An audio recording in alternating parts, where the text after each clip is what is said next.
그날은 유난히 비가 많이 내렸다. 평소보다 더 어두운 하늘 아래에서 나는 아들 집 앞에 서 있었다. 며느리의 목소리는 전화를 통해 차갑게 흘러나왔다. 어머니, 이제는 그만 오셨으면 합니다. 그 말에 발걸음이 멈췄다.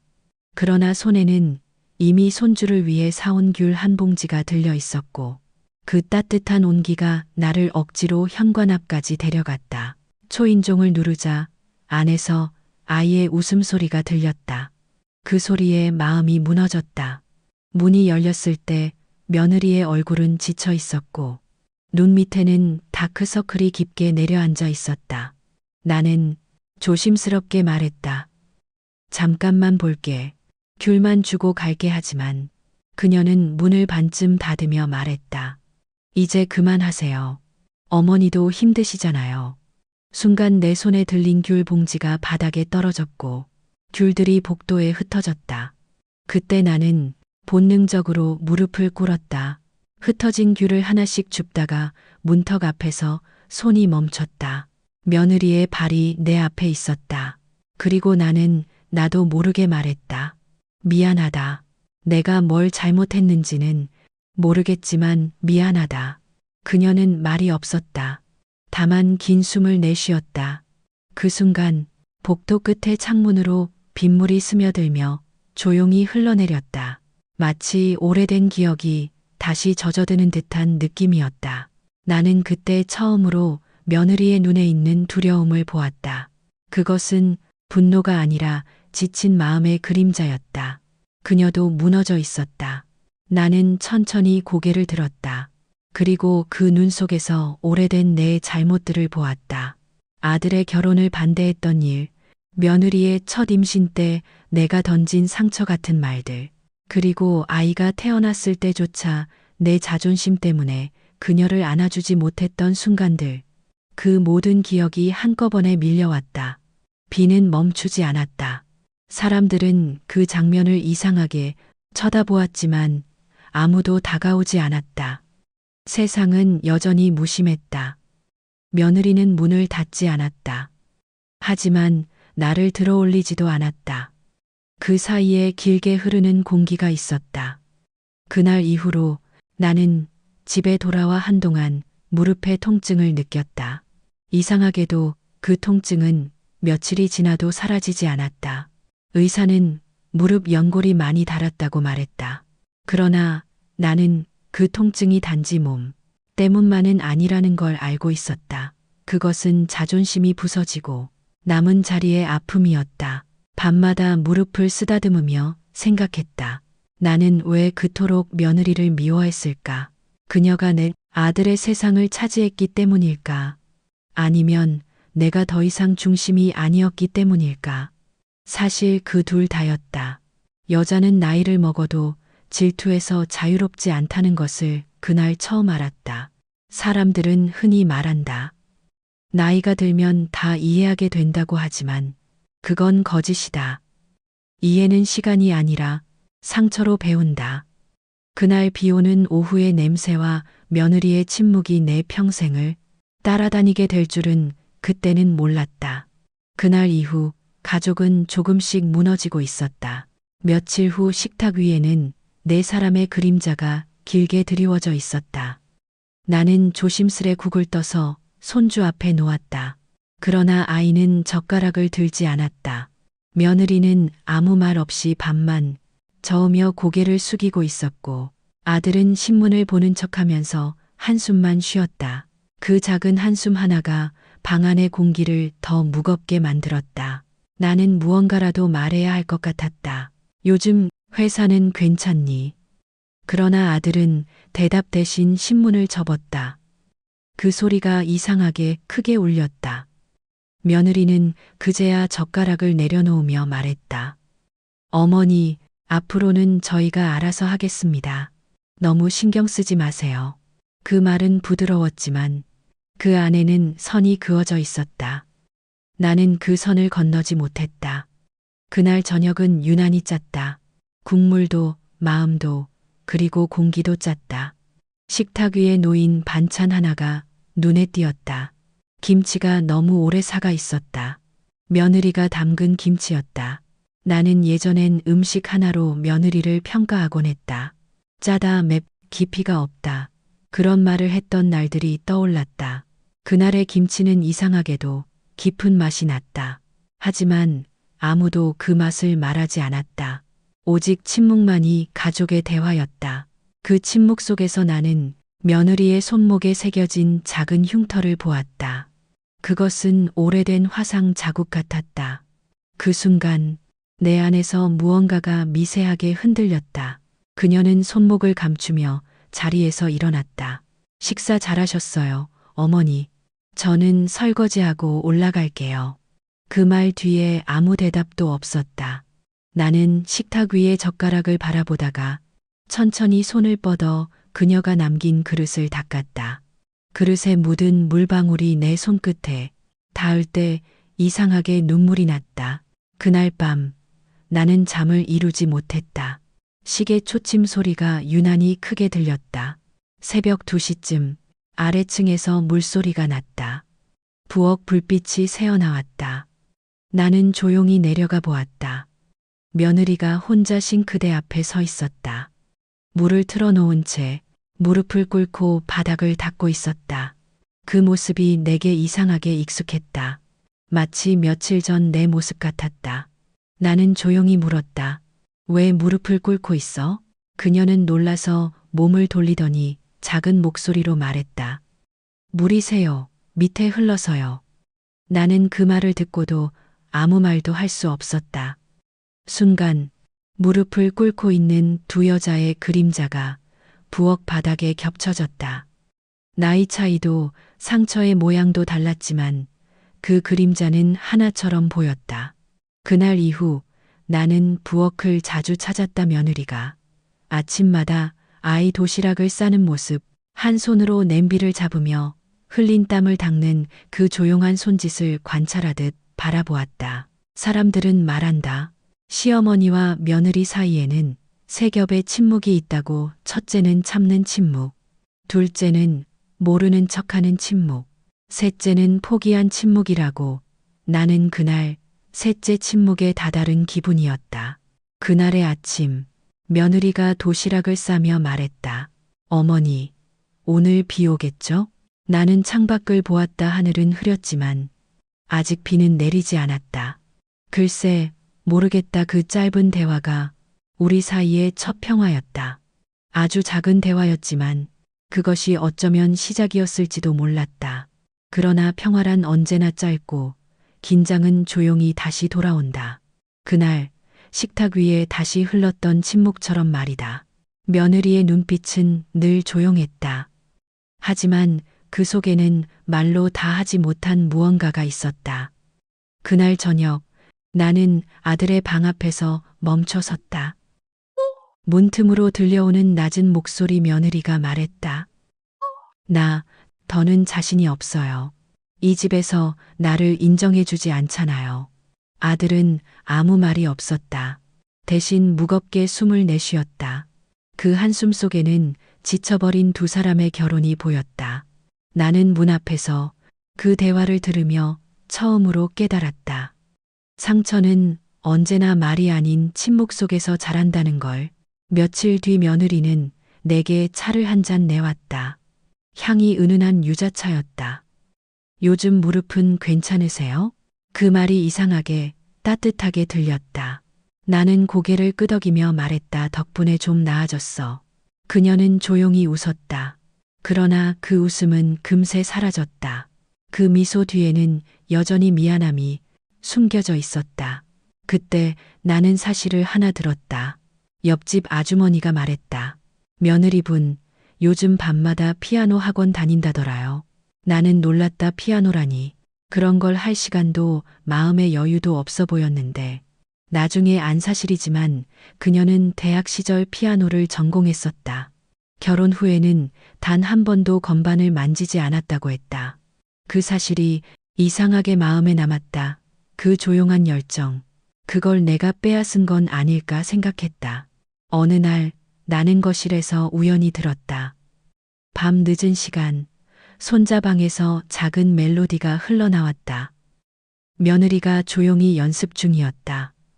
피아노 소리는 서툴고 조심스러웠지만 그 속에는 삶의 무게를 견디는 사람의 리듬이 있었다. 나는 문틈 사이로 그녀를 보았다.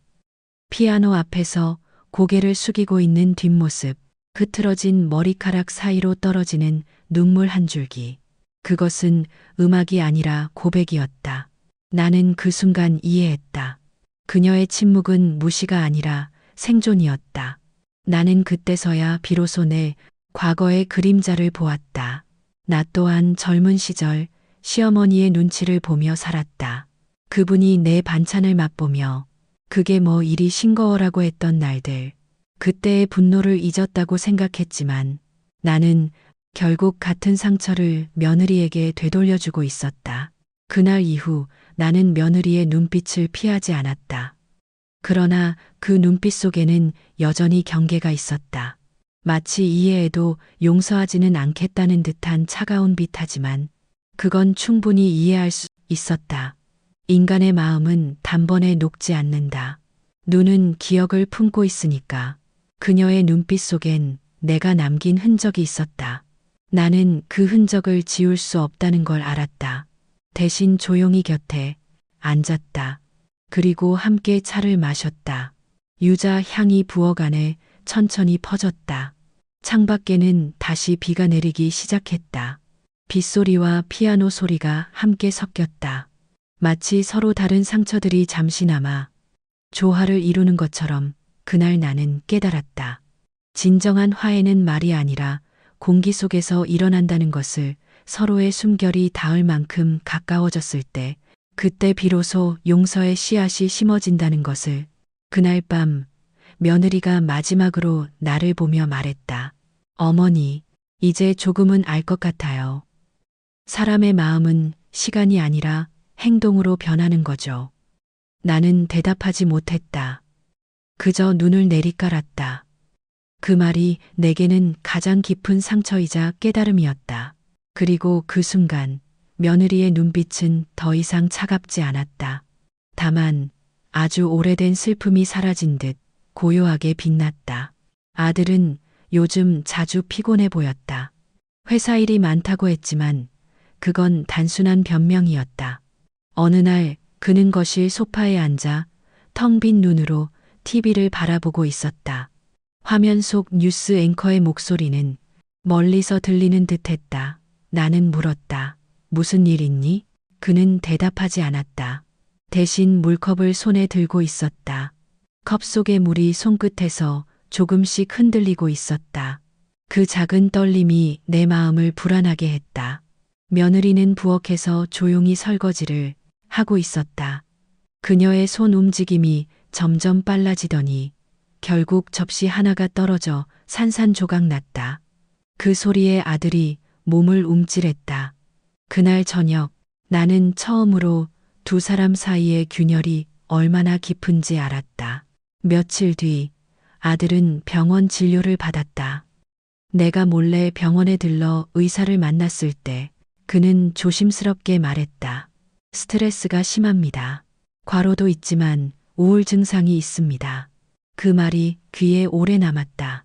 나는 집으로 돌아와 거실 불을 껐다. 조용한 어둠 속에서 아들의 얼굴을 떠올렸다. 어릴 때부터 얌전하고 착했던 아이였다. 아버지가 일찍 세상을 떠난 뒤에도 불평 한마디 없이 나를 위로하던 아들. 그런데 이제 그 눈동자 속에서 생기가 사라지고 있었다. 나는 며느리에게 그 사실을 알릴까 고민했다. 하지만 이상하게도 말이 나오지 않았다. 혹시 그녀가 이미 알고 있는 건 아닐까? 그날 밤 아들이 퇴근 후 혼자 마당에 앉아 있었다. 담배를 피우지 않던 아이가 손에 담배를 들고 있었다. 불빛이 그의 손가락을 붉게 물들였다. 나는 조심스럽게 다가가 물었다. 요즘 많이 힘드니? 그는 웃었다. 괜찮아요, 어머니. 다들 힘들죠. 그 말이 너무 평범해서 더 슬펐다. 나는 그날 밤 잠을 이루지 못했다. 창밖에는 봄비가 내렸고 시계 초침이 이상하게 빠르게 움직였다.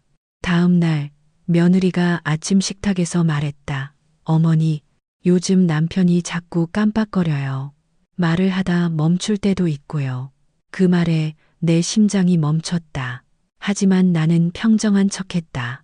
일이 많아서 그래, 피곤하면 다 그래. 그렇게 말하며 내 스스로를 속였다. 그러나 사실은 알고 있었다. 아들은 무너지고 있었다. 나와 며느리의 싸움 속에서, 가족의 균열 속에서, 그는 가운데서 천천히 부서지고 있었다. 며칠 후 나는 우연히 아들의 휴대폰을 보았다. 거기에는 정신건강 클리닉 상담 예약이라는 문자가 있었다. 그 밑에 짧은 메모가 있었다. 엄마와 아내를 위해 버티자.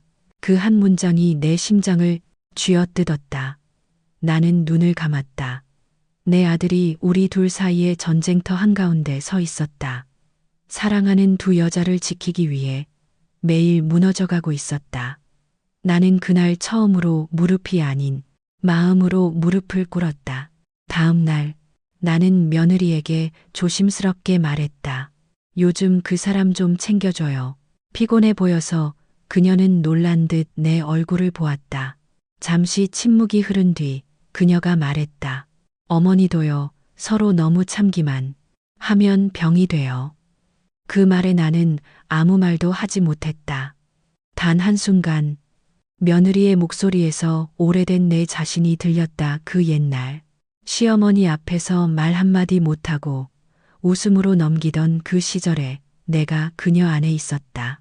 그날 저녁 아들은 피아노 소리에 이끌려 부엌으로 들어왔다. 며느리가 아이에게 연습곡을 가르치고 있었다. 조용한 웃음소리가 났다. 그는 문가에 서서 한동안 그 모습을 바라보다가 나를 향해 아주 미세하게 고개를 숙였다. 그 눈빛 속에는 이제 괜찮아요라는 말이 담겨 있었다. 그제야 나는 조금 안도했다.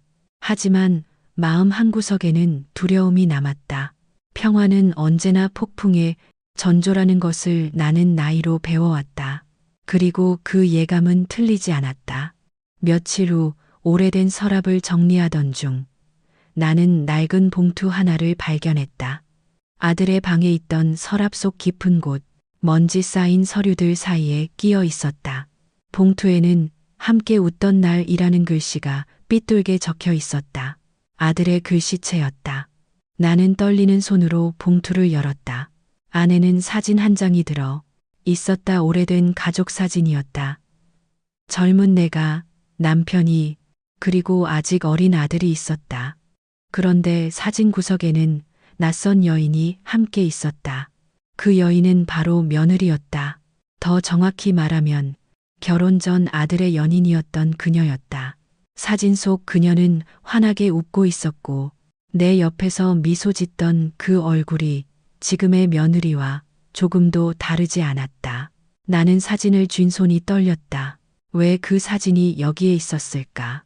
그날 밤 나는 아들에게 물었다. 이 사진은 뭐니?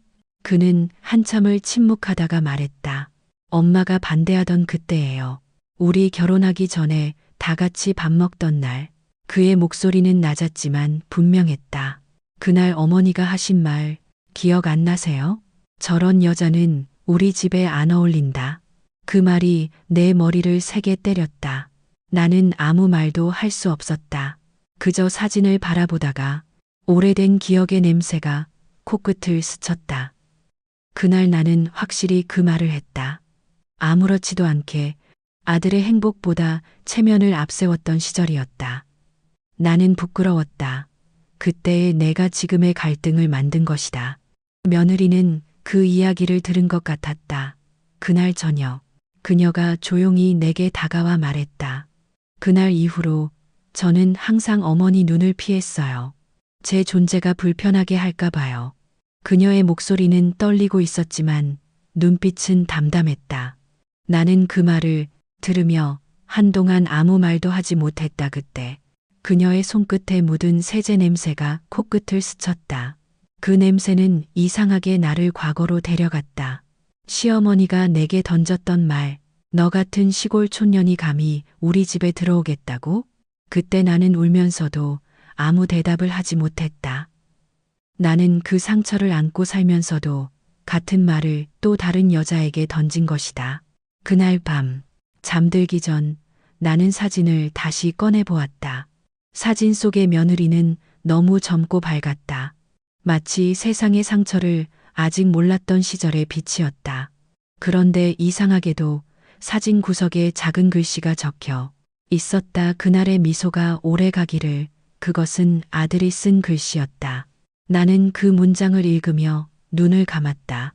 오래 가기를 이라는 그 짧은 문장이 왜 이렇게 아픈지 몰랐다. 아마도 그날 이후 우리는 모두 그 미소를 잃어버린 채 살아왔기 때문일 것이다. 다음 날 아침 나는 사진을 액자에 넣어 거실에 두었다. 며느리가 그것을 보고 놀란 눈으로 나를 보았다. 왜 이걸? 나는 조용히 말했다. 이제는 숨기지 않아도 될 것 같아서. 그 말에 그녀의 눈동자가 흔들렸다. 잠시 후 아주 미세한 미소가 입가에 번졌다. 그 미소는 짧았지만 그 안에는 용서의 시작 같은 것이 있었다. 그날 오후 손자가 그 액자를 가리키며 물었다. 할머니, 이건 언제 찍은 거예요? 나는 대답 대신 그 아이의 머리를 쓰다듬었다. 그리고 말했다. 너 태어나기 훨씬 전이란다. 하지만 이 사진 덕분에 우리가 다시 가족이 될 수 있을지도 몰라. 아이는 그 말을 이해하지 못했지만 그 천진한 눈으로 웃었다. 그 웃음이 방 안의 공기를 조금 따뜻하게 만들었다. 그리고 나는 느꼈다. 사진 한 장이 가끔은 가장 큰 고백이 될 수 있다는 것을 말로 하지 못한 마음이 그 안에 남아 있었기 때문이었다. 며칠 후 아들은 병원에 입원했다. 원인은 과로였다. 하지만 의사는 조심스럽게 말했다. 몸보다 마음이 더 지쳐 있습니다. 가족의 지원이 필요해요. 나는 그 말을 들으며 가슴이 철렁 내려앉았다. 병실 문을 열자 아들은 산소줄을 단 채 누워 있었다.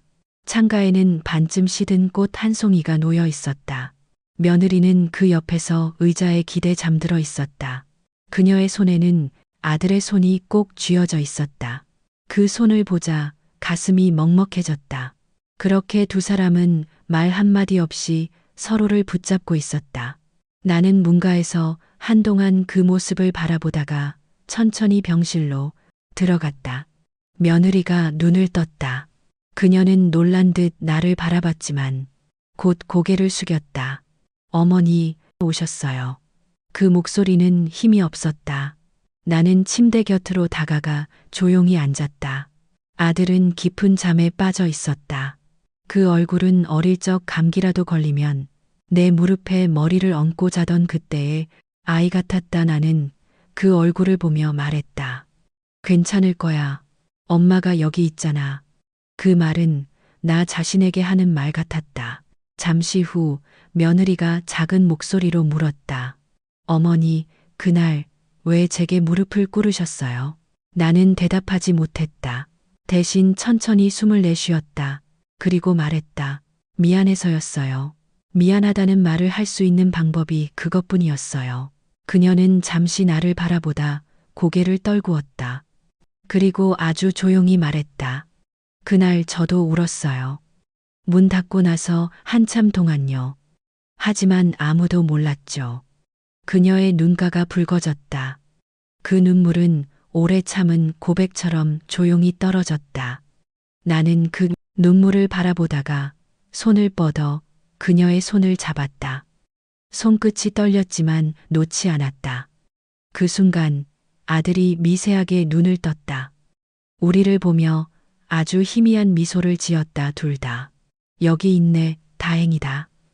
그 말은 거의 속삭임에 가까웠지만 분명히 들렸다. 그날 저녁 병실 창문을 통해 석양빛이 들어왔다. 빛은 붓고 따뜻했다. 며느리는 그 빛을 바라보다가 말했다. 저 이 사람 만나기 전 피아노를 가르쳤어요. 아이들에게요. 그런데 결혼하고 나서 그만뒀어요. 제가 가족을 위해 포기해야 한다고 생각했거든요. 나는 고개를 끄덕였다. 그녀의 목소리엔 후회가 아닌 담담한 체념이 담겨 있었다. 그런데 요즘 다시 건반을 만지면 마음이 조금 살아나요. 마치 오래 잃었던 나를 만나는 것 같아요. 그 말에 나는 처음으로 미소를 지었다. 좋은 일이네 사람은 나이 들어도 자기 노래를 잊지 말아야 해. 그 말이 내 입에서 저절로 흘러나왔다. 며느리는 그 말을 듣고 놀란 듯 나를 바라봤다. 그리고 천천히 웃었다. 그 웃음은 오랜 시간 닫혀 있던 창문이 열리는 소리 같았다. 그날 밤 병실은 이상할 만큼 조용했다. 아들은 잠들었고 나는 며느리와 함께 앉아 창밖을 바라봤다. 도시의 불빛이 반짝였다. 그 빛 아래에서 사람들은 저마다의 상처를 안고 걸어가고 있었다. 우리는 아무 말 없이 그 빛을 바라보았다. 그 침묵 속에서 나는 오랜 세월 쌓인 감정의 벽이 조금씩 무너지는 걸 느꼈다. 그날 밤 나는 아들의 병상 곁에서 혼잣말처럼 속삭였다. 미안하다. 그리고 고맙다. 며느리는 고개를 숙이며 눈을 감았다. 그녀의 눈물 한 방울이 내 손등에 떨어졌다. 그것은 무겁지 않았다. 오히려 따뜻했다. 그 한 방울의 눈물이 내가 평생 하지 못했던 말보다 더 많은 걸 전해주었다. 우리는 말없이 서로의 손을 잡았다.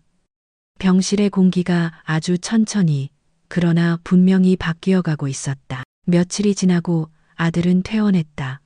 여전히 기운이 없었지만 얼굴에는 오랜만에 평화가 비쳤다. 우리는 집으로 돌아와 조용히 식탁을 차렸다. 오랜만에 네 식구가 모두 함께 앉았다. 국에서 김이 피어올랐고 그 김 사이로 가족의 얼굴들이 희미하게 보였다. 나는 천천히 국을 떠 며느리 앞에 놓았다. 그녀는 놀란 듯 나를 바라보았다. 어머니, 괜찮아요. 제가 할게요. 하지만 나는 고개를 저었다. 이건 내가 해야 할 일이야. 그 순간 방 안의 공기가 달라졌다. 며느리는 잠시 내 눈을 바라보다가 아주 작은 목소리로 말했다. 고맙습니다. 어머니. 그 말은 작았지만 오랜 세월 묵혀있던 감정의 매듭을 풀어내는 소리였다. 손주는 아직 어색한 분위기를 모르고 장난을 치고 있었다. 그 아이의 웃음소리가 방 안을 따뜻하게 만들었다. 아들은 그 웃음을 바라보며 미소를 지었다. 그러나 그 미소 속에는 여전히 미안함이 섞여 있었다. 그는 숟가락을 내려놓고 말했다. 엄마, 나 사실 병원에 있을 때 생각했어요. 우리가 왜 이렇게까지 서로 힘들게 살았을까? 그의 목소리가 떨렸다. 누구 탓도 아닌데 그냥 모두 외로워서 그랬던 것 같아요. 그 말에 나는 아무 대답도 할 수 없었다. 그저 눈앞에 김이 자욱한 그릇을 바라보았다. 며느리는 천천히 국을 한 숟가락 떴다. 그리고 낮게 말했다. 맞아요. 외로워서였던 것 같아요. 서로를 미워한 게 아니라 이해받지 못해서. 그녀의 말에 내 눈시울이 뜨거워졌다. 나는 젓가락을 내려놓았다. 그 순간 방 안에 흐르던 긴장감이 부드럽게 풀렸다. 그날의 식탁은 오랜 세월의 죄책감과 오해가 녹아내리는 자리였다. 아무도 큰 소리를 내지 않았지만 모든 이가 마음으로 울고 있었다. 며느리가 갑자기 자리에서 일어나 부엌으로 갔다. 잠시 후 그녀는 낡은 상자 하나를 들고 왔다. 이거요. 결혼 초에 어머니 주려고 준비했던 거예요. 그런데 드릴 용기가 없었어요. 상자 안에는 손수 뜬 목도리가 들어 있었다. 오래된 것처럼 보였지만 여전히 깨끗했다. 나는 그 목도리를 손끝으로 만졌다. 부드럽고 따뜻했다. 그 안에는 수많은 계절이 담겨 있는 듯했다. 나는 천천히 고개를 들어 그녀를 바라보았다. 그동안 마음 고생 많았지. 내 목소리는 낮았지만 확실했다. 그녀는 대답 대신 조용히 고개를 끄덕였다. 아들은 그 장면을 바라보다가 눈을 감았다. 그리고 작게 중얼거렸다. 이제야 가족 같네요.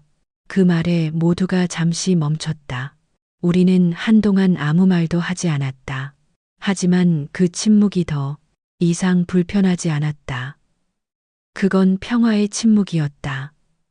그날 밤 식탁 위에는 식은 반찬 대신 따뜻한 공기가 남아 있었다. 그날 이후 나는 매일 아침 며느리와 함께 시장을 갔다 함께 장을 보고 같은 물건을 고르며 이런저런 이야기를 나누었다. 그녀는 여전히 말이 적었지만 눈빛이 달라졌다. 더 이상 나를 피하지 않았다. 가끔은 함께 커피를 마시며 웃었다. 그 웃음은 아주 조용했지만 오래 남았다. 나는 그때 깨달았다. 용서란 서로의 상처를 지우는 것이 아니라 그 상처 위에 새로운 손길을 얹는 것이라는 걸. 며느리는 어느 날 이렇게 말했다. 어머니, 가족이란 참 묘해요. 싸우면서도 그리워지고 미워하면서도 끝내 닮아가네요. 나는 고개를 끄덕이며 답했다. 맞아. 닮아간다는 게 결국 사랑의 또 다른 이름이야. 우리는 그렇게 웃었다. 그날의 식탁은 다시 따뜻했다. 차가운 국그릇 사이로 흐르는 건 이제 눈물이 아니라 이해였다. 그 순간 나는 마음속으로 다짐했다. 오늘의 이 평화를 절대 놓치지 않겠다고. 그것이 내 생의 마지막 사명이라도 좋다고 생각했다. 그날 이후 가족은 조금씩 변했다. 특별한 사건이 있었던 것도 아니고 누군가 대단한 말을 한 것도 아니었다.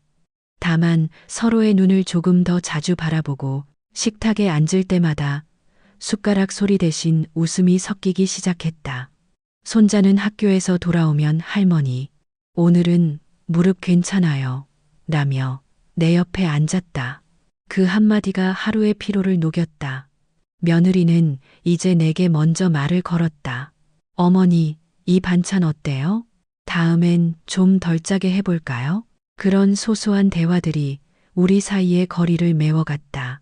나는 그때마다 마음속으로 생각했다. 이게 바로 가족의 언어구나. 말로 하지 않아도 서로의 삶이 이어지는. 아들은 여전히 치료를 병행했지만 표정이 한결 부드러워졌다. 피아노 소리가 다시 집안을 채우기 시작했다. 며느리는 손자와 함께 건반을 두드리며 웃었다. 나는 그 모습을 뒤에서 지켜보았다. 손끝에서 흘러나오는 음악은 화려하지 않았지만 진심이었다. 그날의 피아노 소리는 병실에서 흘러나오던 그 석양빛과 닮아 있었다. 조용하고 따뜻하고 무엇보다 살아있었다. 나는 부엌에서 차를 내리며 혼잣말로 중얼거렸다. 그래, 이게 우리가 바랐던 모습이었지. 봄이 오고 마당에 매화가 피었다. 나는 며느리와 함께 화분을 옮기며 흙을 만졌다. 손끝에 닿는 흙의 촉감이 이상하게 따뜻했다. 며느리가 말했다. 어머니, 제가 예전엔 이 집이 숨 막혔어요. 그런데 이제는 편해요. 그 말이 마음 깊숙이 들어왔다. 나는 미소 지으며 말했다. 나도 그래. 이제는 집이 아니라 마음이 좀 살아나는 것 같아. 우리는 잠시 말없이 매화를 바라보았다. 꽃잎이 바람에 흩날렸다. 그 장면이 이상할 만큼 평화로웠다. 그날 밤 나는 손편지를 썼다. 이 늙은 손으로 마지막으로 하고 싶은 말을 담았다. 며느리에게 나는 그날 무릎을 꿇었지만 사실 그건 패배가 아니었단다. 그것은 나의 고백이자 시작이었지. 너를 이해하려는 첫걸음이었어. 우리가 함께 흘린 눈물은 아프지만 아름다웠어. 이제는 그 눈물이 서로를 이어주는 실이 되었으니 고맙다. 편지를 봉투에 넣어 그녀의 방문 앞에 두었다. 다음 날 아침 식탁에 앉았을 때 그녀가 조용히 내 손등 위에 손을 얹었다. 아무 말도 하지 않았지만 그 손의 온기로 충분했다. 시간은 흘러 어느덧 여름이 다가왔다. 손자가 초등학교 졸업식을 맞이하던 날, 우리는 네 식구가 함께 사진을 찍었다. 플래시 불빛이 터질 때 나는 마음속으로 말했다. 이제야 진짜 가족이 되었구나. 며느리는 내 옆에서 웃었다. 그 미소가 예전 사진 속 그 아이의 미소와 똑같았다. 다만 이번엔 그 옆에 내가 있었다. 나는 손자의 어깨를 감싸며 속삭였다. 가족이란 게 말이지. 서로의 상처를 덮는 게 아니라 함께 견디는 거래. 아이는 내 말을 이해하지 못했지만 고개를 끄덕였다. 그 작은 고개 끄덕임이 내 인생의 가장 큰 위로였다. 그날 밤 창가에 앉아 있었다. 비가 내리고 있었다. 하지만 그 비는 더 이상 차갑지 않았다. 오히려 오래된 먼지를 씻어내는 듯 했다. 나는 창밖을 바라보며 조용히 미소 지었다. 마음속에서 들려오는 한 문장. 며느리의 무릎 앞에 무릎 꿇은 시어머니. 그날 이후 가족이 변했습니다. 그 말은 후회가 아니라 감사였다. 무릎을 꿇는다는 건 굴복이 아니라 사랑을 배우는 과정이었다. 그리고 나는 마지막으로 이렇게 속삭였다. 사람은 결국 마음으로 무릎을 꿇을 때 비로소 사랑을 배운다. 창문 너머에 비가 잦아들었다. 방 안에는 피아노 소리가 은은히 퍼졌다. 그 멜로디는 슬프지도 기쁘지도 않았다. 그저 진실했다. 그것이 우리의 이야기였다. 마지막 장면처럼 화면이 천천히 어두워지고 내 목소리가 들린다. 누군가의 용서가 늦게 찾아오더라도 괜찮습니다. 그 시간이 바로 사랑이 자라는 시간입니다.